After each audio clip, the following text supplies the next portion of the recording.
안녕하세요. 저는 얼마 전까지 결혼을 앞두었다가 다시 싱글이 된 30대 남성입니다. 어쩌다 제가 파혼까지 하고 이런 사연을 보내게 되었는지 저는 요즘 제 스스로를 돌아보는 시간을 가지고 있는 중입니다. 좋은 사람을 만나는 것이 이렇게 어려운 일인지 파혼을 하고서야 실삼 깨닫게 되는 것 같습니다. 친중하다고 생각하고 제 앞가림 정도는 한다 싶었는데 그럼에도 결혼은 참 어려운 일인 것 같네요. 어쩌다 이 채널을 알게 되고 사연들을 들어보니 저 같은 분들이 적지 않은 듯한 것 같더군요.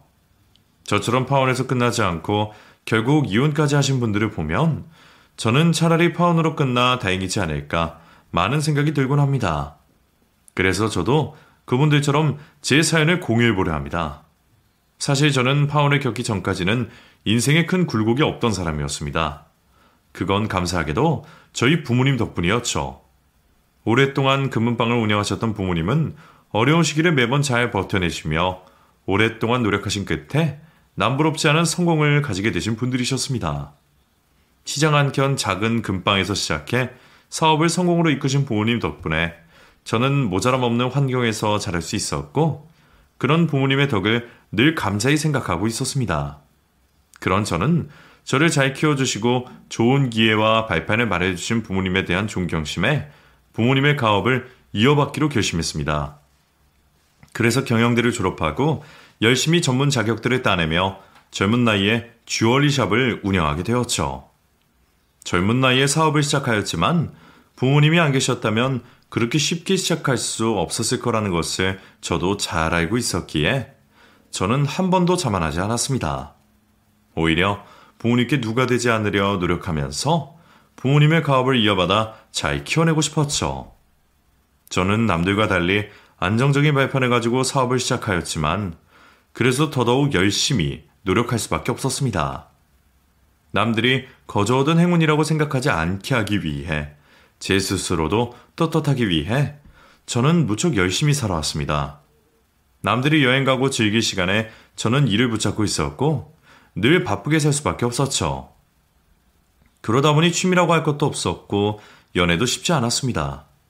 저도 이제 나이가 있으니 결혼 생각도 해야 했고 그래서 연애도 해봤었지만 이전에 만났던 여자친구들은 전부 저를 이해해주지 못했습니다. 늘 바쁘게 사는 저를 원망하고 제가 자신들보다 일이 더 중요한 사람이라며 자기들에게 희생하지 않는 것을 속상해했습니다.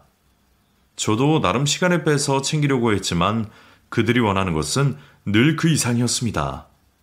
그러면서도 항상 비싼 선물과 고급 데이트들을 바라는 것을 보며 저는 여자들을 어려워하고 점점 결혼에 회의를 느끼기도 했었습니다. 하지만 그러던 중 한 여자를 만나고 저는 그제서야 제대로 된 결혼을 꿈꿀 수 있게 되었죠. 지인의 소개로 만나게 된 영지는 무척 예쁘고 착한 여자였습니다. 미스 코리아 대회에 출전했을 만큼 외모도 뛰어났고 예쁜 얼굴만큼이나 속이 깊고 착한 사람이었죠. 소개팅 날마저 늦었던 제게 타박 한 번 하지 않는 그녀를 보며 저는 금세 그녀에게 빠져들 수밖에 없었습니다. 그렇게 진지한 만남을 시작하게 되었던 저희는 연애를 하면서도 무척 잘 맞는 듯 했습니다. 영지는 바쁜 제 생활을 존중해 주었고 자기 스케줄을 저에게 맞추곤 했었습니다. 그럼에도 매번 시간을 많이 내지 못해 미안해하는 제게 성공하려면 바쁠 수밖에 없다며 오히려 저를 위로해주고 제가 바빠도 이해하며 응원해 주었죠. 다른 여자들과 다른 태도를 보며 저는 영지가 점점 더 좋아질 수밖에 없었고 비로소 전에 어떤 안정감을 느끼기도 했습니다. 여자들 마음을 충분히 헤아리지 못해 결혼이라는 건 늘 어렵게만 생각하던 저도 그런 영지와는 행복한 가정을 꾸리고 결혼 생활을 잘 해나갈 수 있을 것만 같았습니다. 게다가 여자친구는 화려한 외모와 달리 수수하고 겸손한 모습에 제 앞에서는 늘 꾸밈없는 사람이었습니다. 제가 돈을 잘 번다고 해서 많은 것을 바라지도 않았고 오히려 제가 선물을 하고 여행을 가자고 할 때마다 매번 고마워하며 눈물을 보이던 사람이었죠. 영지는 경제력이나 형편은 좋지 않았지만 저는 오로지 여자친구의 착한 성품을 보며 결혼을 결심하게 되었습니다. 영지야, 우리 결혼할까? 나 영지 너라면 행복할 수 있을 것 같은데. 너는 어때? 결혼? 오빠 정말 나랑 결혼하고 싶어? 그럼 영지 너는 싫어? 나 별로야? 아니 그게 아니라 좀 걱정돼서. 사실 나 오빠에 비해서 잘난 거 하나 없잖아. 모아둔 돈도 한 푼 없고 지금 하고 있는 쇼핑몰도 적자인데 내가 지금 결혼을 어떻게 하겠어. 돈이 뭐가 중요해? 그리고 영지 네가 뭐가 잘난 게 없어? 너 모자란 거 하나도 없어. 이렇게 예쁘고 착한 여자를 누가 못났다 그래? 그리고 나를 이렇게 이해해주고 좋아해주는 사람은 영지 너밖에 없을 거야. 그래도 오빠 부모님은 그렇게 생각 안 하실 텐데. 나 결혼해도 되는 걸까? 우리 부모님 그런 욕심 있으신 분들 아니야. 그냥 우리 행복하면 그만이실걸? 그리고 우리 사이에 뭘 그런 걸 걱정해. 내가 다른 건 몰라도 너 돈 걱정하게는 안 할게. 그리고 지금 하는 일도 힘들면 그만둬도 돼. 어차피 결혼하면 임신도 해야 할 거고 아이들 키워놓고 나중에 나랑 같이 일해도 되는 거잖아? 물론 그건 천천히 상의해야 할 일이지만 아무튼 우리 결혼하는데 그런 부담은 가지지 마. 오빠 정말 고마워. 결국 저희는 1년의 연애 끝에 결혼을 약속하게 되었고 영지를 만나보신 부모님도 영지를 무척이나 예뻐하셨습니다. 그리고 그 후 저는 곧바로 예비 처가에 인사를 드리러 가게 되었죠. 사실 영지는 부모님이 일찍 이혼을 하시고 어머니 밑에서 자랐었습니다. 장모님은 따님을 혼자 키우시기 위해 무척 애를 쓰셨고 그래서 모녀 관계가 아주 돈독하다고 들었었죠. 그렇게 따님을 잘 키워주신 장모님을 위해 저는 약소한 선물들까지 각별히 신경을 쓸 수밖에 없었습니다. 첫 만남이기에 과한 선물을 할 수는 없었지만 예쁜 꽃바구니와 여자친구가 골라준 명품 스카프를 사들고 가게 되었습니다. 젊은 나이에 사업을 꾸리며 다양한 사람들을 만났던 저였지만 결혼에 허락받기 위해 예비 장모님을 뵈러 가는 길은 무척이나 낯설고 긴장될 수밖에 없었습니다. 안녕하십니까? 저 영지랑 만나고 있는 장영훈이라고 합니다. 어머님, 처음 뵙겠습니다. 그래, 일단 들어와요. 생각보다 미온적인 반응에 저는 조금 당황스럽기도 했습니다. 아주 환대를 바란 것은 아니었지만 그래도 처음 보는 저를 장모님도 내심 반겨주실 거라 생각했으니까요. 그렇게 조금 당황스러운 마음으로 집으로 들어간 저는 분위기를 풀어보기 위해 곧장 선물을 건넸고 그제서야 조금 표정이 풀어지신 장모님을 볼 수 있었습니다. 어머님, 이거 별건 아니고 그냥 오기 죄송해서 약선 선물을 마련했습니다. 마음에 드셨으면 좋겠네요. 꽃만 가져온 게 아니었어?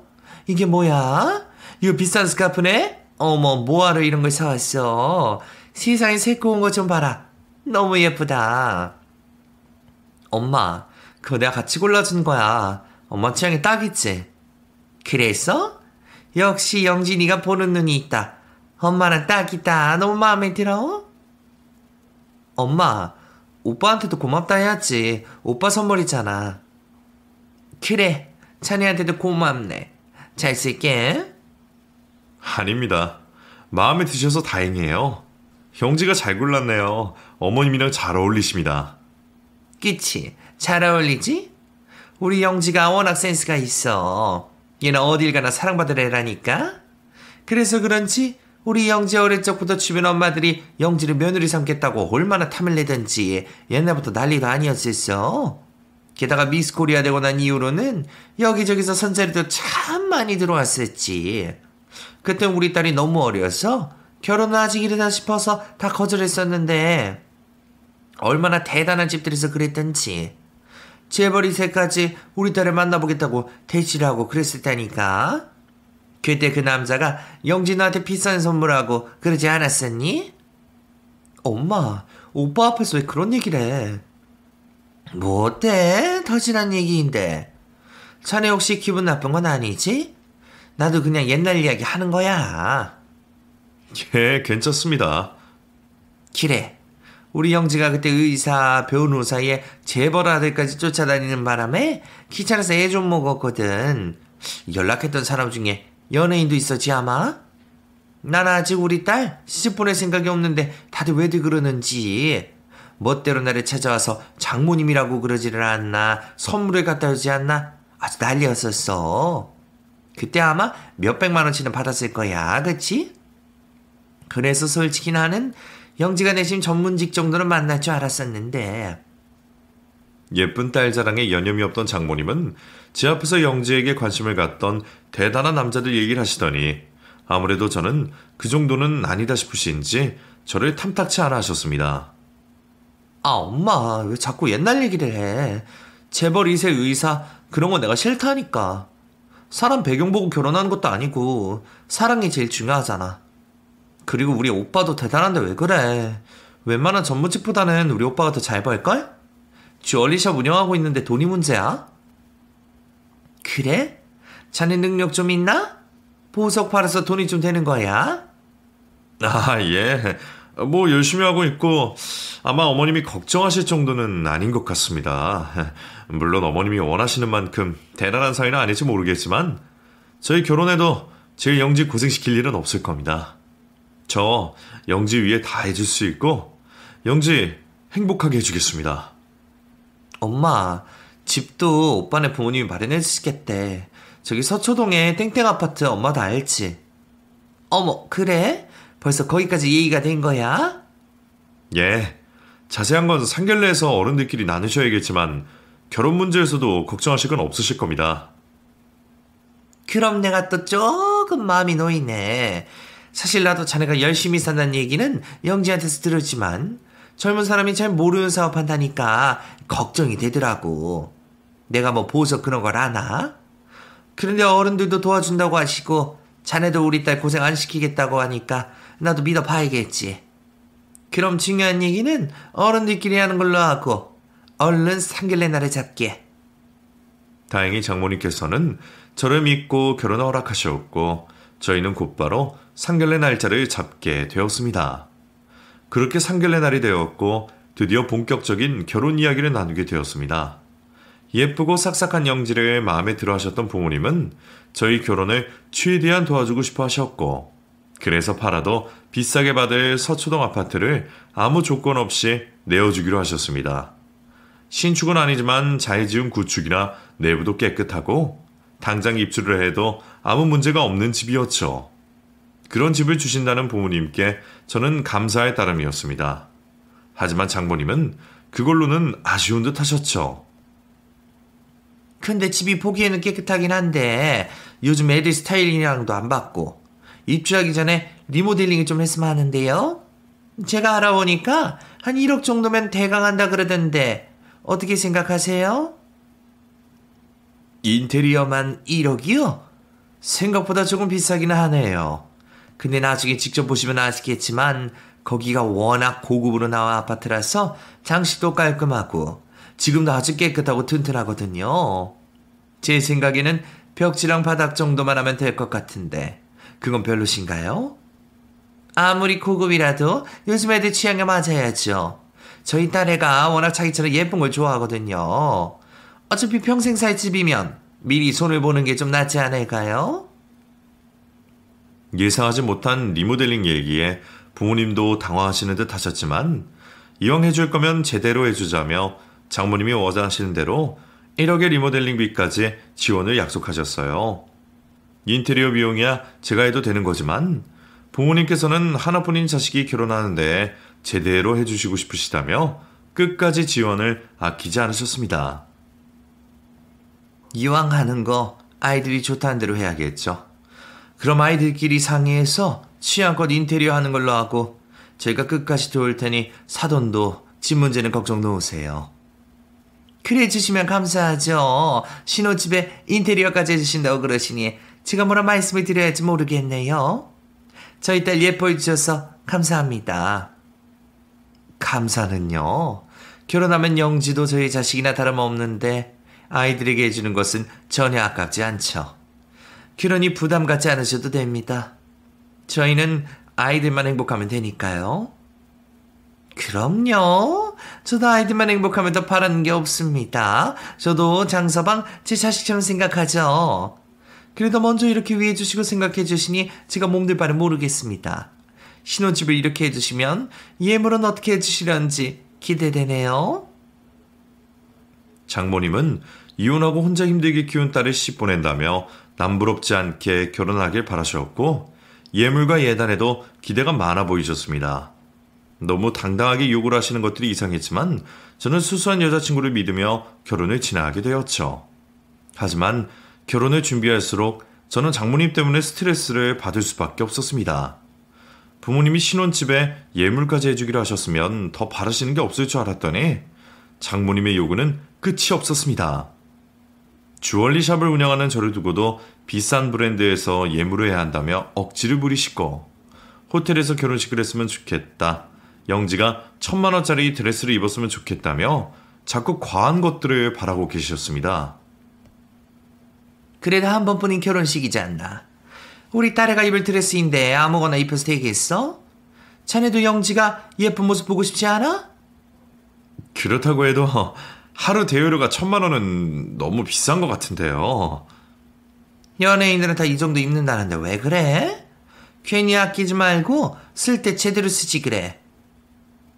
이혼하고 혼자 자식 키우시면서 별별 고생 다 하고 어렵게 사셨다는 분이 딸 결혼시킨다며 이거저거 재고 따지고 평생 바라지 않으셨던 비싼 사치품들을 바라시는 걸 보며 저는 의아스러움을 감출 수가 없었습니다. 제가 보기에는 장모님의 욕심이 너무 과하신 게 아닌가 싶었죠. 미안해 오빠. 우리 엄마가 오빠가 되게 대단한 줄 아나 봐. 자꾸 딸 시집 잘 보낸다면서 욕심을 내는 것 같더라고. 내가 좋은 것만 누리길 바란다고 하시니까 나도 뭐라고 할 말이 없더라. 그래도 오빠가 부담된다면 내가 엄마한테 잘 말해볼게. 너무 걱정하지 마. 그때까지 저는 장모님이 딸의 결혼에 들떠서 그러시는 거라 생각하며 어느 정도 장모님을 이해해 보려 했죠. 그렇게 결혼 준비를 하던 중 저는 바빠서 프로포즈를 미처 하지 못했던 여자친구에게 미안한 마음에 선물을 하려 했습니다. 남들처럼 프로포즈 반지에 가방 정도는 해줬어야 하는데 바쁜 제 스케줄 때문에 결혼 준비를 서두르다 보니 따로 프로포즈를 할 시간이 없더라고요. 결혼 준비하는 내내 장모님이 쫓아오시고 저는 여자친구와 따로 데이트할 시간이 없어서 이래저래 기회가 없었어요. 여자친구는 애써 괜찮다고 말했지만 평생 한 번뿐인 결혼을 앞두고 괜히 섭섭할 일을 만들고 싶지 않았습니다. 그래서 선물이라도 해줘야겠다는 생각에 저는 결혼 전 가방이라도 하나 사주려 생각을 했었죠. 영지야, 내가 프로포즈도 제대로 못 해주고 미안해서 너 가방 사줄 테니까 이따가 나와. 정말? 나 그런 거 안 받아도 되는데. 그래도 결혼 전에 마지막으로 선물해주고 싶어서. 원래 여자들 결혼 선물로 가방 같은 거 받는 거라며? 나 오후에 시간 날 것 같으니까 백화점 앞에서 보자. 이따가 봐. 그렇게 여자친구와 약속을 하고 나갔더니 장모님이 그 자리까지 따라 나오셨더라고요. 장모님도 계셨네요? 응, 엄마도 같이 왔어. 내가 명품 같은 거 잘 모르잖아. 엄마가 골라주겠다고 같이 와줬어. 괜찮지? 그래, 영지 얘는 이런 거 하나도 몰라. 그렇다고 남자인 자네가 뭘 알겠나? 결국 그렇게 또다시 저희 셋이 동행을 하게 되었습니다. 가방 하나 사는데 뭐 이렇게 오래 걸리는지 여기저기 매장마다 다 들어가서 구경을 하는 바람에 저는 계산을 하기도 전에 진이 빠지는 기분이었어요. 그리고 결국 제일 비싸다는 브랜드 매장에서 한참을 고민하던 두 사람은 가방 하나씩을 들고 나타났습니다. 오빠, 이거 어때? 엄마가 나한테 이게 잘 어울릴 것 같다는데 잘 어울려? 예쁘다. 너도 마음에 들어? 그럼 나야 뭐든 좋지. 근데 좀 비싸서. 결혼 선물인데 뭐 어때? 너 마음에 들면 그걸로 하자. 얼마예요? 계산해 주세요. 저기 그럼 이것도 같이요. 장서방, 나 이거 마음에 드는데 말이야. 내가 여기까지 따라와서 고생한 보람이 있는데 내 것도 같이 사주면 안 되나? 예? 장모님도 고르셨어요? 아니, 나도 매 보니까 마음에 들어서. 여기는 한 번 보려면 몇 시간씩 기다려야 한다며. 이왕 여기까지 왔는데 내 선물도 같이 해줘. 아, 예. 그럼 이것도 같이 계산해 주세요. 언제 고르신 건지 슬쩍 자기 가방까지 챙겨오신 장모님의 선물까지 그날 저는 몇 천만 원을 쓰고 나왔습니다. 아무리 남들보다 잘 번다고 하더라도 돈 몇 천이 남의 집 개 이름은 아니었죠. 자꾸 옆에서 이것저것 참견하고 욕심부리는 장모님이 피곤해진 저는 바쁘다는 핑계로 나머지 결혼 준비를 여자친구에게 부탁하게 되었습니다. 영지야, 내가 바빠서 그런데 나머지 혼수나 그런 건 네가 알아서 골라. 어차피 장모님이 따라다니시니까 어렵진 않을 거 아니야. 뭐? 그래도 우리 결혼인데 어떻게 나 혼자 해? 미안해. 내 카드 줄 테니까 필요한 건 이걸로 사고. 알았어. 바쁘다는데 어쩔 수 없지. 내가 엄마랑 보러 다닐게. 저는 여자친구에게 결혼 준비를 하라며 카드를 주었고 며칠 지나 제게 카드 사용 내역이 날아오기 시작했습니다. 하지만 사용처를 보니 결혼 준비와는 전혀 상관없는 내역들이 찍혀 있었습니다. 미용실, 음식점, 마트까지 전부 결혼 준비로 사용했다기에는 너무 사소한 것들이라 혹시 카드를 잃어버렸나 걱정까지 했는데 그런데 알고 보니 그 카드를 장모님이 사용하고 계셨다는 겁니다. 장서방, 그 카드 내가 들고 있었어. 그런데 내가 깜빡하고 내 카드랑 헷갈렸나 봐. 이거저거 좀 썼는데 어쩌지? 그러셨어요? 저는 카드가 분신될 줄 알았네요. 근데 이 정도는 좀 이해해줘야 하는 거 아니야? 내가 누구 때문에 고생하는 거야? 다 자네랑 우리 딸 도와주는 거잖아. 아, 예, 그렇죠. 그럼 나 카드 마음 놓고 써도 되는 거지? 예, 그럼 계속 수고해주세요. 감사합니다, 장모님.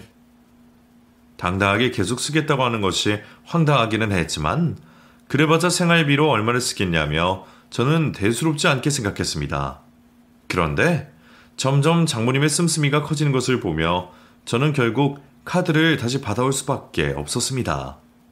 그 집 살림을 제가 아주 모르는 것도 아닌데 매일 한우의 일식집에 평소에는 먹지 못할 비싼 것들만 골라서 먹고 다니고 갑자기 강남 미용실을 들락거리는 장모님을 보며 저는 쎄한 기분을 느꼈습니다. 제가 알던 여자친구와 비교되게 사치스러운 장모님을 보며 저는 점점 결혼의 확신을 잃어가고 있었죠. 그러던 중 얼마 뒤 거래처를 들리러 나왔던 제게 직원들의 다급한 전화가 걸려왔습니다. 대표님, 지금 좀 빨리 오셔야 할 것 같은데요. 지금 대표님 장모님께서 샵으로 오셔서요. 뭐? 장모님이 거기 왜 오셨어? 글쎄요. 대표님은 찾지도 않으시고 이거저거 꺼내달라 하셔서 저희도 지금 난감하네요. 어떻게 하죠? 내가 지금 바로 갈 테니까 조금만 고생해줘. 괜히 미안해요. 예, 빨리 와주세요. 장모님이 연락도 없이 가게에 찾아와 이것저것 요구하신다며 당황스러워하는 직원의 전화를 받은 저는 거래처와의 업무도 서둘러 정리한 채 서둘러 샵으로 급히 들어갈 수밖에 없었습니다. 혹시나 싶어 가는 동안 장모님과 여자친구에게 전화를 걸어봤지만 아무도 받지는 않았습니다. 대체 왜 제게 연락도 없이 혼자 가게로 찾아오신 건지 의아스러웠지만 그때까지 저는 최대한 당황스러움을 가라앉히며 좋은 마음으로 생각하려 했습니다. 하지만 가게에 도착해 직원들과 실랑이 하고 있는 장모님의 모습을 본 순간 애써 침착하려 했던 저는 짜증이 날 수밖에 없었죠. 사모님, 이건 안 되세요. 이거 너무 고가라서요. 너희들, 내가 누군지 몰라서 이래? 나 너희들 대표 장모 될 사람이야. 너희 대표님이 나한테 이러는 거 보면 가만히 계시겠니?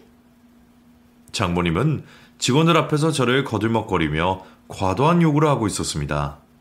저희 부모님도 안 하실 그런 행동을 저를 내세워 장모님이 그러시는 것을 보며 가뜩이나 결혼에 대해 고민이 생겼던 저는 당황스러울 수밖에 없었죠. 저는 서둘러 샵으로 들어가 장모님을 말렸습니다. 장모님, 전화라도 주시지 여기까지 어떻게 오셨어요? 우리 장서방 왔어? 어떻게 오긴 지나가다 생각나서 들렀어. 그럼 연락이라도 주시죠. 저도 없었는데 뭐하고 계셨어요? 뭐 어떤가?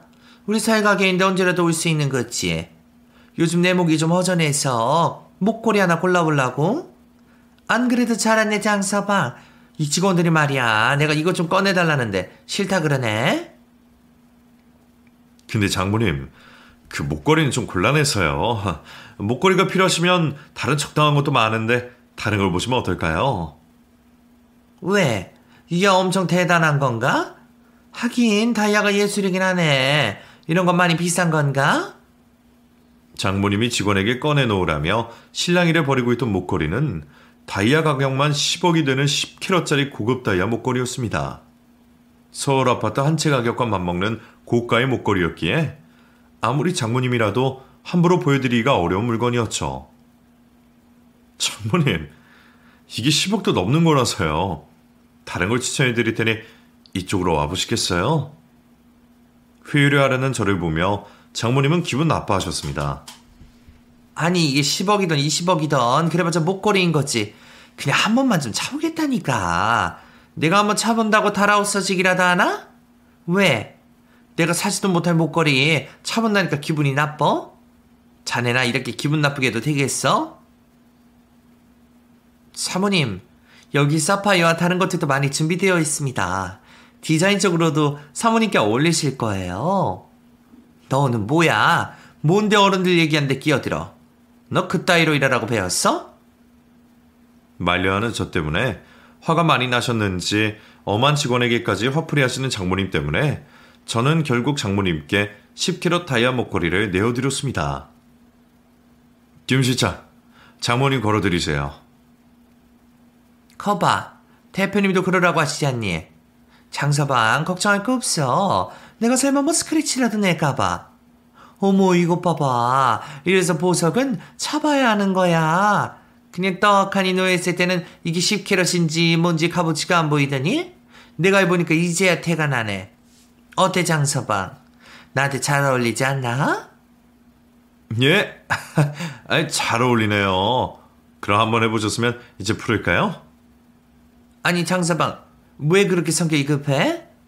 이 목걸이가 비싸긴 비싼가 봐. 평소 통 크던 장서방이 이렇게 한다리네. 그냥 아무리 봐도 이거 나랑 잘 어울리지 않아? 원래 이런 고가 물건들은 다 자기 주인 찾아가야 하는 법인데. 혹시나 싶어 서둘러 목걸이를 돌려받으려던 저는 목걸이를 탐내는 장모님의 얘기에 기가 막혔습니다. 장모님 경제 사정으로 보면 10억은커녕 당장 1,000만 원도 결제하기 어려우실 텐데 무려 10억이 넘는 그 목걸이를 갖고 싶어 하시는 장모님이 무슨 의중인지 저도 모르지 않았습니다. 이번에도 언제나처럼 제게 공짜로 바라고 계신 것이겠죠. 제가 이해할 만한 적당한 가격대라면 제가 직접 구매해서 드릴 수도 있겠지만 2천만 원도 아니고 무려 10억이 넘는 목걸이를 갖고 싶다며 눈치를 주시는 것을 보면서 저는 황당함에 무슨 말을 해야 할지 몰랐습니다.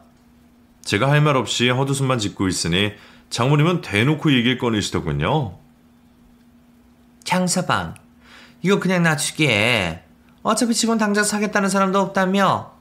이왕 선물할 거 통 크게 이런 거 한번 해두면 내가 두고두고 자네 기억하지 않겠나? 괜히 쓸데없이 이거저거 자잘한 거 한다 그래서 나중 돼서 기억이나 하겠어? 그러니까 이거 그냥 놔줘. 그럼 내가 평생 자네한테 고마워할게. 영재랑 둘이 싸운다고 하더라도 내가 장서방 편 들어줄게. 어? 장모님, 이건 정말 안 됩니다. 이거 다른 손님께는 아직 보여드리지도 못한 거예요. 이번 시즌에 저희가 제일 공들여 제작한 제품입니다. 근데 다른 것도 아니고 이런 걸 그냥 달라고 하시면 저도 곤란해요. 아니, 자네 아까부터 말 참 이상하게 하네? 아무리 비싼 거라 해봤자 여기 있는 거 다 자네 거 아닌가? 자네가 운영하는 가게 물건이면 장모한테 건넬 수도 있는 거지. 사람 속이 왜 그렇게 좁아? 자네 정말 내 딸이 사랑하긴 하는 건가? 옛말에 마누라가 마음에 들면 처갓집 말뚝에다가도 절을 한다 그랬어. 자네가 지금 나한테 섭섭하게 구는 건 내 딸한테 애정이 적다는 증거 아니야? 그 얘기가 지금 여기서 왜 나오나요? 제가 그동안 영재랑 장모님께 못한 것도 별로 없지 않습니까? 그러니까 끝까지 잘하라 이거지. 잘난 내 딸 데려가려면 이 정도는 껌이지. 자네 그 정도 능력은 되지 않아? 제가 다른 거라도 해드릴 테니까 일단 그건 풀어주세요. 자꾸 이러시면 저 정말 곤란합니다. 잘 설명하면 적당히 하시고 포기하실 줄 알았는데 장모님은 끝까지 그 다이아 목걸이를 탐내며 부르지 않았습니다. 그리고 아주 당당히 딸을 데려가려면 그 정도는 해야 하는 거 아니냐며 당신 딸의 물질적 가치로 판단하시더군요. 저도 이런 말까지 하고 싶진 않았지만 그게 딸 팔아서 장사하려는 게 아닌가 싶은 생각이 들었습니다. 그동안 웬만한 일들은 참고 이해해보려 했지만 그 상황은 도무지 이해가 되지 않았어요. 결국 제 말이 통할 것 같지 않아 여자친구에게 전화를 걸고 있던 사이에 장모님은 서둘러 가게를 벗어나셨습니다. 장서방, 그럼 그런 줄 알고 있을게. 고마워. 대표님, 사모님 그냥 나가시는데요? 뭐? 아니, 장모님! 그렇게 그냥 가시면 어떡해요? 끝까지 제 전화를 받지 않던 여자친구와 제 목소리 듣고도 급히 가게를 빠져나가는 장모님을 보며 저는 결국 참던 화가 치밀어 올랐습니다. 아무리 가족이 될 사이라고 해도 지켜야 할 선이 있는 건데 그런 억지를 부리는 것이 전혀 이해할 수 없었죠. 저는 뛰어나가 도망가려는 장모를 붙잡았고 기어이 화를 내며 목걸이를 돌려받으려 했습니다.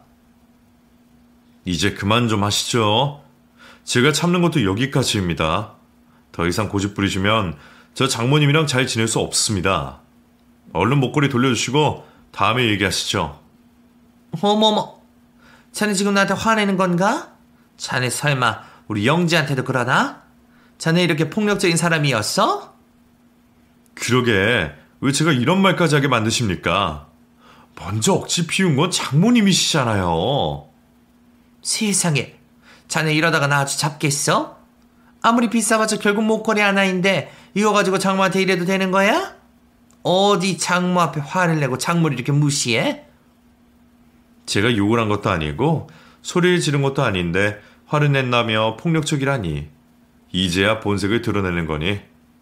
막말을 하던 장모는 제가 당신을 장모 대접하지 않는다며 화를 내더니 영지에게 전화를 걸어 저를 바꿔줬습니다. 영지야, 장서방이 나한테 화를 내고 나를 이렇게 무시해도 되는 거냐? 그깟 목걸이 가지고 사람을 이렇게 무시해도 되는 거냐고? 나 참 기막혔어. 자네, 영지 전화 좀 받아보게. 여보세요? 오빠 우리 엄마한테 정말 화내고 무시했어? 아니 겨우 목걸이 가지고 그런 식으로 해야 해? 나 오빠 이런 사람인 줄 정말 몰랐네? 나야말로 장모님이 이런 분인 줄 몰랐네. 그 목걸이 다이아만 10억이야. 집안처럼 맘먹는 목걸이 가지고 그냥 달라고 우기시면 어떡해. 그리고 너는 내가 계속 전화할 동안 받지도 않더니 이제서 장모님 편만 들고 있는 거야? 10억? 오빠 그럼 겨우 10억짜리 다이아 때문에 우리 엄마한테 그러는 거야? 우리 엄마가 오죽하면 그런 억지를 부리겠어. 솔직히 오빠 형편에 그 정도 불가능한 것도 아니잖아. 이럴 때 한번 잘하면 두고두고 점수 딸 수 있는데 겨우 10억이 아까워서 이렇게 하는 거야? 오빠, 우리 엄마한테 이러면 앞으로 어쩌려고 그래. 난 그동안 오빠가 눈치껏 알아서 잘하길 바랬는데 자꾸 이렇게 나오면 나 정말 실망이야. 그때까지 저는 여자친구와 나서서 장모님을 말려줄 거라 믿고 있었습니다. 그런데 결국 자기 엄마와 똑같이 구는 여자친구를 보며 저는 실망을 금치 않을 수가 없었습니다. 수수하고 착한 줄만 알았던 내 여자친구가 남자 덕바라고 팔자를 폈다고 생각하는지 전셋집 살던 사람이 남의 물건을 가지고 겨우 10억이라며 뻔뻔하게 구는 것이 어이가 없었죠. 그리고 저는 그제서야 고민하던 마음이 정리되는 기분이었습니다. 장모님이 이상하다 싶어도 여자친구는 그러지 않을 거라 믿고 어떻게든 결혼을 하려 했던 저는 결국 똑같은 모녀를 보며 그 자리에서 파혼을 결정하게 되었습니다. 진짜 어이가 없어서. 야, 너 10억이 얼마나 큰 돈인 줄은 알고 그깟 10억 그러는 거냐? 너희 엄마나 너나 너무 개념이 없는 거 아니야? 아니면 남의 돈이다 싶어서 그렇게 하찮게 생각하는 거냐? 제대로 된 직업도 없이 돈도 없는 게 돈 좀 있는 남자가 결혼하게 되니까 10억, 20억이 그냥 껌값 같고 그래? 너 나한테 실망이라고? 그래, 나도 너한테 참 실망이다. 네가 이런 사람인지도 모르고 착하다고 결혼까지 하려고 그랬다니 내가 바보 등신이었구나. 이제라도 본색 드러내고 알게 해줘서 고마워. 아무튼 우리 파혼하는 거고 네 엄마는 절대로 신고할 테니까 경찰서에서 보자. 장서방, 지금 무슨 소리 하는 건가? 파혼이라니, 신고라니. 설마 둘이 싸워서 이러는 거야? 아무리 그래도 어떻게 내 앞에서 그런 소리를 해? 아직도 상황 판단이 안 돼요? 나 이제 당신 사위 아닙니다. 그리고 아직 결혼도 안 했는데 사위는 무슨 사위예요? 장서방, 내가 미안해. 내가 잘못했네. 그렇다고 이러는 건 아니지. 결혼 전에 큰 소리 내서 좋을 게 뭐가 있어. 지금이라도 영지한테 전화해서 사과하고 나랑도 좋게 끝내게. 어? 제가 왜 그래야 하죠? 저는 좋은 말로 여러 번 기회 드렸습니다. 아무튼 저 그쪽 따님이랑 파혼했고 당신 신고할 테니까 변명하고 싶거든 경찰서에 가서 하세요. 저는 곧장 장모를 경찰에 신고했고 장모는 현행범으로 잡혀 유치장 신세를 면할 수 없었습니다. 우리가 정말 가족도 아니고 CCTV 영상이나 직원들 증언까지 절도 증거가 너무 명확했기 때문에 더 손쓸 필요도 없었네요. 자기 엄마 소식에 여자친구가 경찰서로 뛰어왔고 합의가 없으면 실형이라는 말에 두 모녀는 그제서야 제게 사정을 하기 시작했습니다. 오빠, 제발 한 번만 봐줘. 이러다가 우리 엄마 정말 감옥 가겠어. 그러게, 누가 남의 물건 훔치래? 그 비싼 걸 들고 가기도 무사할 거라 생각한 거야? 너나 너희 엄마가 뭘 믿고 그렇게 했는지 모르겠지만 우리 이제 결혼할 사이 아닌데 내가 합의해 줄 필요가 있을까? 정말 꼭 이렇게까지 해야겠어? 나 오빠랑 파혼하고 싶지 않아. 내가 잘못했어. 우리 엄마가 너무 성급하게 굴었어. 엄마 대신 내가 사과할 테니까 화 풀면 안 돼? 내가 지금 화가 나서 객기를 부리는 걸 생각하니? 천만에. 나 지금처럼 차분한 적이 없는 것 같다. 이제서야 네가 제대로 보인다. 아무래도 내가 그동안 착해 보이는 네 얼굴에 속아서 너를 너무 몰랐지 싶다. 생각해보면 너희 모녀가 남의 돈이라고 쉽게 생각하고 고맙다며 덥석덥석 받을 때 알아봤어야 하는 건데 너 웬 호구 하나 끼워서 팔자 펴보라고 한 거면 잘못 생각한 거야. 나 사업하는 사람이고 손익 계산할 줄 아는 사람이야. 내가 잘못했어. 오빠가 이렇게 화내는 거 나도 이해해. 그럼 우리 합의하자. 합의하고 우리 엄마 좀 풀어줘. 합의? 무슨 조건으로 합의를 볼 건데? 뭐든 오빠가 원하는 대로 해줄게. 다시는 눈에 띄지 말라면 안 띄고 사과하려면 사과할게. 뭐야? 나한테는 성의를 보이라 그러더니 너는 겨우 말 몇 마디로 구제받고 싶은 거야? 합의를 하려면 제대로 해야지. 내가 그동안 결혼 준비하면서 너희 모녀에게 들었던 돈, 오늘 일로 벌어진 손해배상, 파혼하면서 계약 파기 위약금 전부 내면 나도 합의할게. 정확한 내역은 변호사 통해서 보낼 테니까 보고 연락해. 저는 끝까지 동정의 눈물로 호소하려는 여자친구를 떼어넣고 그 자리를 벗어났습니다. 그리고 변호사를 통해 합의서를 보냈죠. 마음 같아서는 그동안 데이트 비용까지 전부 청구하고 싶었지만 똑같은 수준이 되고 싶지 않아 변호사와 상의해 최대한 합리적인 선에서 합의금을 정리했습니다. 그 돈을 다 해봤자 신혼집 혼수 가격도 되지 않았지만 그 모녀는 그마저도 버겁다며 징징거리고만 있었습니다. 하지만 어쩌겠나요? 자기 엄마 감옥 보내지 않으려면 합의를 해야 했기에 결국 얼마 뒤 두 모녀는 합의금을 지불했고 저는 약속대로 고수를 취하해 주었습니다. 오빠, 우리 이제 정말 못 보는 거야? 정말 나 용서해줄 생각 없어? 나 이젠 정말 잘할 수 있어. 엄마도 이번 일로 반성 많이 했고 나 오빠한테 성의 보이려고 가지고 있던 명품들 다 빨아서 합의금 마련한 거야. 나 이제 정말 빈털털이라고. 그것들도 어차피 네가 번 돈으로 산 것도 아닐 거 아니야. 다 남자들이 사준 것들 아니야? 이제라도 그 사람들한테 고마워해. 그리고 이참에 너도 정신 차리고 새 인생 살아. 너도 이제 30인데 얼굴만 믿고 결혼하기에는 어렵지 않겠어? 그러니까 이제라도 힘들어 노력하고 제대로 된 인생 살아. 괜히 다른 남자 호구 잡아서 무임승차할 생각하지 말고. 그렇게 저의 결혼은 파혼으로 끝이 났습니다. 추접스럽게 끝이 나서 그런지 미련이나 아쉬움도 없더라고요.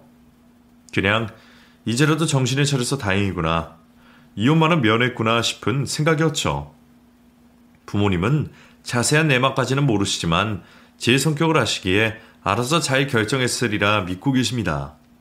그런 제가 앞으로 할 일은 그런 부모님께 더 좋은 며느리감을 보여드리는 일뿐이겠죠. 제 나이도 벌써 30이 훌쩍 넘었고 언제 어디서 좋은 사람을 만날 수 있을지 모르겠지만 그래도 이번 일을 계기로 사람 보는 눈을 좀 더 키울 수 있지 않을까 싶습니다. 그럼 앞으로도 열심히 살기를 약속드리며 제 이야기는 여기서 마치도록 하겠습니다. 감사합니다.